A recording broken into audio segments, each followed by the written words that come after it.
আসসালামু আলাইকুম এভরিওয়ান, কেমন আছেন সবাই? প্রতিদিনের মতো আজকেও হাজির হয়ে গেছি। তো যেহেতু আমি বাড়িতে যাইনি, আমার বাবার বাড়িতেই আছি, সেহেতু বাবার বাড়িতে পোয়া পিঠা যেটা, সেই পোয়া পিঠার রেসিপিটা তৈরি করব। তো আজকে তো দেখতেই পাচ্ছেন যে পোয়া পিঠার জন্য চালের আটা যেটা, সেই চালের আটাটা আমি ভালোভাবে মুথে নিচ্ছি। মানে আমি না, আম্মাকে দিয়ে আজ কাজ করাচ্ছি, আর ক্যামেরাম্যান হলো আমি।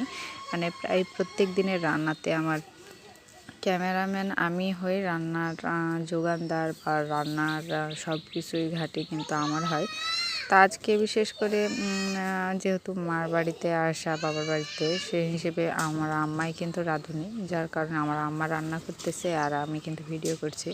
তো যাক, এই তো ঘটনা হলো। এখানে পোয়া পিঠার জন্য আটাটা আধা ঘন্টা ভালোভাবে মুথে নেবেন, কারণ আর আধা ঘন্টা ভালোভাবে মুথে না নিলে কিন্তু আটাটা ভালো হয় না। তো অল্প অল্প করে গরম পানি দিয়ে আটাটাকে ভালোভাবে মুথে নেবেন আধা ঘন্টার মতো। তারপর এখানে গুড় দিবেন। আমার চ্যানেলেই কিন্তু আরও একটা পোয়া পিঠার রেসিপি দেওয়া আছে, যেটা চিনি দিয়ে সাদা পোয়া পিঠা, কিন্তু এটা আজকে গুড় দিয়ে পোয়া পিঠা তৈরি করব। তো সেম প্রসেসেই কিন্তু পোয়া পিঠাটা তৈরি করা হয়। তো দেখতে পাচ্ছেন এখানে পোয়া পিঠাটা আমি ভালোভাবে ব্যাটার করে নিয়েছি।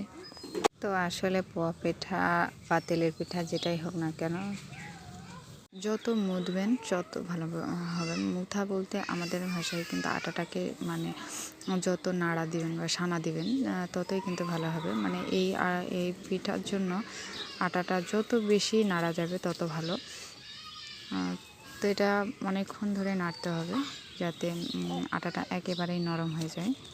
তো আসলে চিনির পোয়া পিঠাটা বানালে কিন্তু তাড়াতাড়ি হয়ে যায়, কারণ চিনিটা গলাতে সময় লাগে না, কিন্তু গুড়টা গলাতে কিন্তু সময় লাগে, যার কারণে একটু মানে গোটা গোটা হয়ে থাকে, এই জন্য নাড়তেও বেশি হয়। তো আমার কেন জানি মনে হয় যে চিনির চাইতে হয়তো বা গুড়েরটা অনেক ভালো লাগে। তো দুইটাই কিন্তু একই স্বাদের, কিন্তু গুড়েরটা দিলে গুড়েরটার মতো স্বাদ ভালো লাগে। তো আপনারা গুড় এবং চিনি দুইটাই ট্রাই করে দেখবেন যে আসলে কেমন লাগে। তো এরকম ব্যাটার করে দেখবেন, যখন ব্যাটারটা একেবারেই মসৃণ হয়ে গেছে, তো দেখতেই পাচ্ছেন যে আমার ব্যাটারটা কত মসৃণ হয়েছে। তো আপনারা এইভাবে উপর থেকে মানে ঘুরিয়ে ঘুরিয়ে দেখবেন, মানে আটাটা নিয়ে, যে আসলে আপনার ব্যাটারটা পিঠার জন্য প্রযোজ্য আছে কিনা। তো আসলে আমার এইরকম করার মনে হচ্ছে যে আসলে আমি দেখছি, কিন্তু আমার আটাটার ঘনত্ব অনেক বেশি, আরও পাতল লাগবে, যে কারণে আমার পানি দিতে হবে। তো আপনারাও এভাবে ঘুরিয়ে দেখবেন যে আসলে আটাটার পাতল ভাবটা কতটুকু। ওই যে যখন উপরে উপরে পড়ে থাকবে তখন বুঝবেন ঘনত্বটা বেশি আছে, আর যখন একেবারে মিলিয়ে যাবে তখন বুঝবেন যে না, ঘনত্বটা ঠিক আছে। তো এইভাবে দিবেন আর নাড়া দিয়ে দেখবেন, আর আটাটা এইভাবে ট্রাই করে দেখবেন যে আসলে কতটুকু লাগে। তো এই তো আমার আম্মার রান্নাঘরে চলে আসছি। তো এখানে কড়াইয়ে তেল দিয়েছি। আসলে পোয়াটা ভাজার জন্য একটু বেশিই তেল লাগবে, যেন পোয়াটা ডুবা ডুবা অবস্থায় থাকে। তো এইভাবে দিয়ে আপনারা তেলটাকে প্রচুর পরিমাণে গরম করে নেবেন।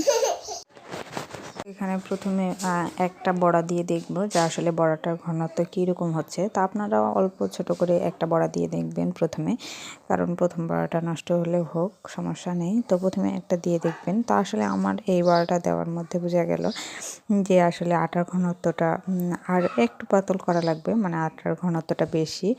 তো এমন পাতল করবেন না যেটা একেবারেই খুবই খারাপ। এই যে দেখতে পাচ্ছেন আমার আটাটার এটা ফুটে ওঠেনি। এই যে আমার আটাটার মধ্যে এখানে গোটা হয়ে উঠেছে, আর উপরে কিন্তু ফুলে ওঠেনি, এমনিতেই উঠেছে।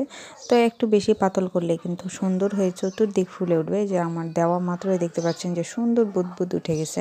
আমার প্রথম পিঠাটা কিন্তু খুব একটা ভালো হয়নি। তো আপনারাও এইভাবে ট্রাই করে দেখবেন যে আসলে মানে আটাটা দেওয়ার সাথেই যেন অনেক বড়ো হয়ে যায়, মানে আটার পরিমাণ অনুযায়ী ঘনত্বটা যেন বড়ো হয়ে যায়। আর এমনিতেই কিন্তু ও তেলে দেওয়ার পর কিছুক্ষণ পর আপনাতেই উঠে আসবে। যদি উঠে না আসে তো বুঝবেন যে ভালোভাবে হয়নি। তো যাক, মাশাআল্লাহ, আমার গুড়ের পিঠাগুলো কিন্তু অনেক ভালো হয়েছিল। আর যেহেতু তেল দিয়ে গুড়ের পোয়া পিঠা, সেটা কিন্তু খেতেও অনেক মজা, আর ভিতরেও মাশাআল্লাহ একটু আটা ছিল না, জিরি জিরি ভাব ছিল। আপনাদের ভেঙে হয়তো বা দেখাতে চাচ্ছিলাম, তো আসলে যাক, তাড়াহুড়োর মধ্যে কিন্তু আর ভাঙতে পারিনি বা দেখাতেও পারিনি। তাই তো দেখতেই পাচ্ছেন যে আমার পিঠাগুলো দেখতে কি সুন্দর হয়েছে। যখন গোল ভাব হয়ে থাকবে তখন হয়তো বা বুঝবেন যে গোল ভাব হয়ে থাকা পিঠাটা কিন্তু ভালো হয় না। আর যখন চতুর্দিকে ছিদ্রা হয়ে যাবে, মানে পিঠাটা একেবারে দেওয়ার সাথে সাথে অনেকখানি জায়গা নিয়ে বড় হয়ে যাবে, তখন বুঝবেন যে আসলে পিঠার ব্যাটারটা সুন্দর হয়েছে। তো এখানে আমার কিছু কিছু পিঠা ভাজা হয়ে গেছে, যেটা কালারটা দেখেও কিন্তু মাশাআল্লাহ অনেক সুন্দর লাগছে। আসলে চিনির পিঠা হয় সাদা, আর এখানে মানে গুড়ের যেহেতু পিঠা সেহেতু লাল।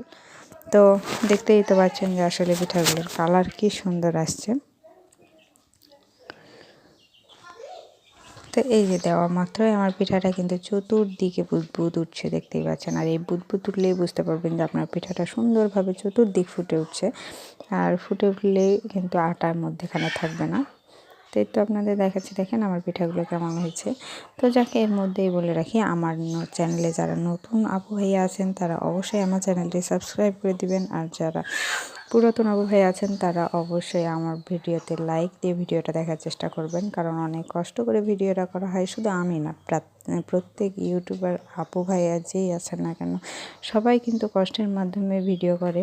শুধু আপনাদের কাছে একটা লাইক, একটা কমেন্ট, একটা সাবস্ক্রাইবের আশায়। তো যাক, এই তো দেখতেই পাচ্ছেন আমার পোয়া পিঠাগুলোর সাইজ এবং মানে আসলে কেমন হয়েছে। এত সুন্দর নরম হয়েছিল, আর ভিতরে কোনো প্রকারের আটা ছিল না। আর মধ্যেটা একটু ফুটো করে দিলে কি হয় যে ভিতরে যে আটাটুকু আছে সম্পূর্ণটা বের হয়ে আসে। তো অবশ্যই আপনারা আমার এই প্রসেসে একবার ট্রাই করে দেখবেন যে আসলে কতটা ভালো হয়। তো ভালো থাকবেন সবাই, বেশি কথা আর বলবো না। এই যে দেখেন আমার কতটা নরম হয়েছে, একেবারেই সফট।